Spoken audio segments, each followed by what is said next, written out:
তারা পুরুষের পাশে থেকে তারাও যুদ্ধ করেছে। বিশেষ করে বদর যুদ্ধের কঠিন দিনে আমি প্রায় এই উদাহরণটা দিয়ে থাকি।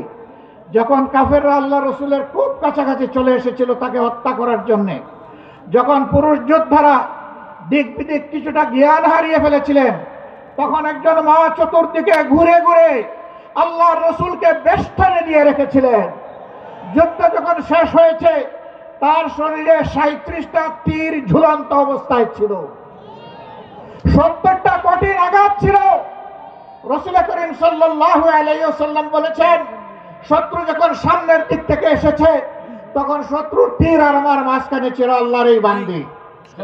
যখন পিছন দিক থেকে এসেছে ছিল আল্লাহর বান্দি। ঘুরে ঘুরে আল্লাহ রাসূলকে কিভাবে তিনি রক্ষা করবেন, ডাইনে এসেছে ডান দিকে, বামে এসেছে বাম দিকে।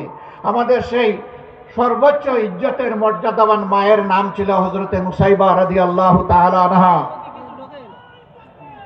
যদি যুদ্ধের এই কঠিন ময়দানে আল্লাহর রাসূল তাদের জন্য কর্মক্ষেত্র সৃষ্টি করে দিয়ে থাকেন, আমরা কে তাদের হাত বন্ধ করা?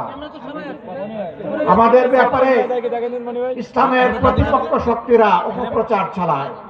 জামাতে ইসলামী ক্ষমতায় গেলে মহিলাদেরকে ঘর থেকে বের হতে দিবে না, আর যদি দেও আস্তে করে এনে জোর করে একটা বুরকা পরে, জোর করে পরানো লাগবে না।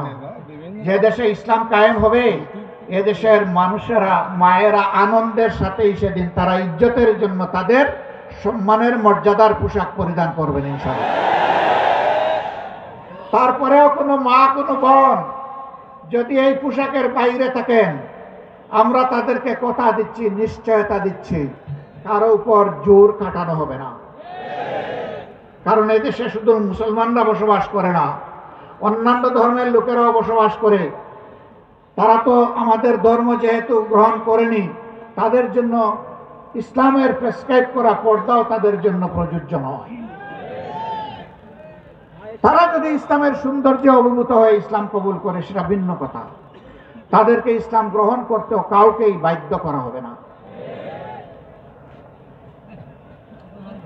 সম্মানিত সহকর্মী বৃন্দ, এই দেশে শুধু মুসলমানরা বসবাস করে না, হিন্দু, খ্রিস্টান, বৌদ্ধ ধর্মের লোকেরাও বসবাস করে।